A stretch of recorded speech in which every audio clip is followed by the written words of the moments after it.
Welcome to Contemporary Black Voices, where we talk about topics that impact the Black community. And my name is Dr. Sharon Michael Chadwell, and with me today are also Chris Dawkins and Caleb Alexander.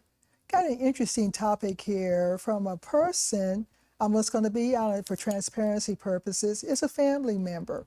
And he reached out to me to talk about this particular topic, and it deals with his experiences in the private and state prison and his now transitioning to become a prisoner reformer. So his name is Curtis Thomas. So we want to bring him on today to share his experience and also offer some advice. Curtis? Yes, ma'am. So welcome to the show. Thank you. I'm honored to be here. Thanks much.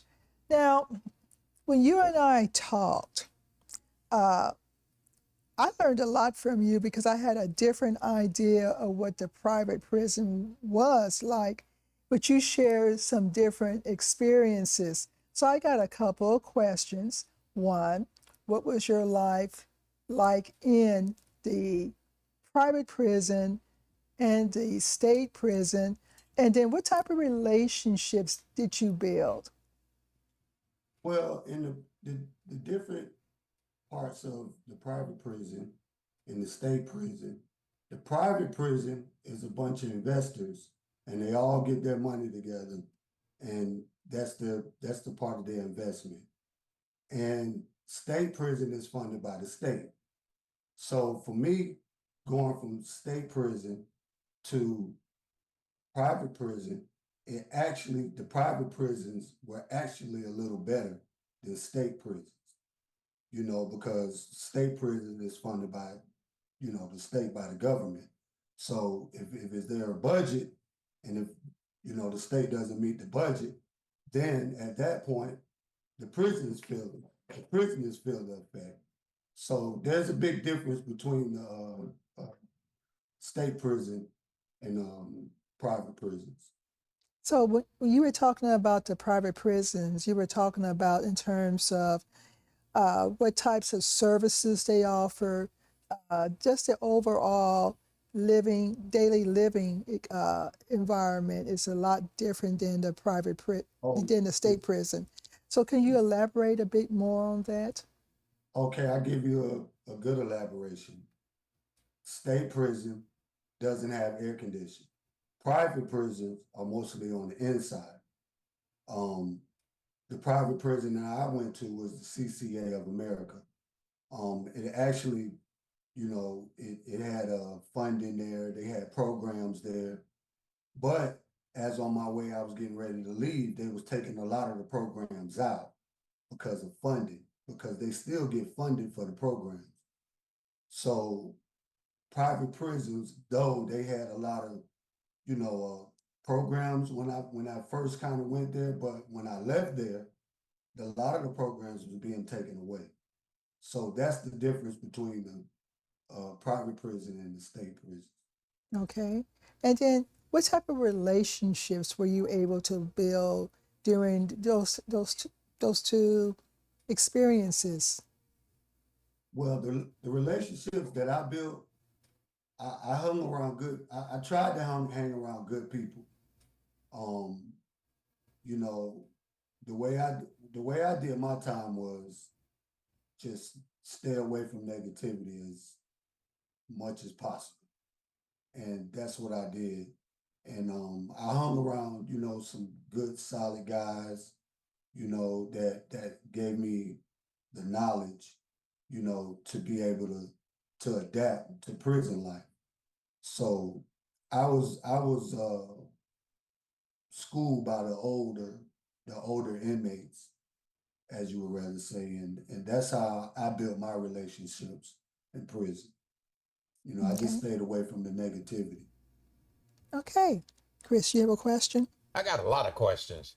First of all, Curtis, thank you so much for being here. No problem. We It's we honored. appreciate that. I want to rewind all the way back to the beginning, if you don't mind.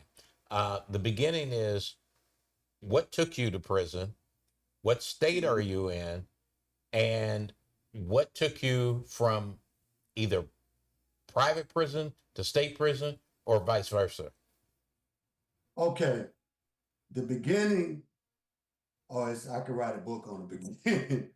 um, the beginning, how I got there, I was just, the average street person.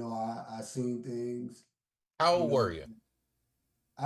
when I first really hit the streets, I was probably like 17, No, 16. how old were you when you went to prison? Oh, how old I was? The first time I went to prison, I was probably like 26, 27. Okay, continue. And then my second time I went to prison, I was in my 30s. So I started getting in trouble in juvenile. I went to juvenile programs. I went to juvenile detention. That's where it starts from. What And city and state? I didn't hear you. What city and state? Oh, well, I'm from Vero Beach, Florida, Okay.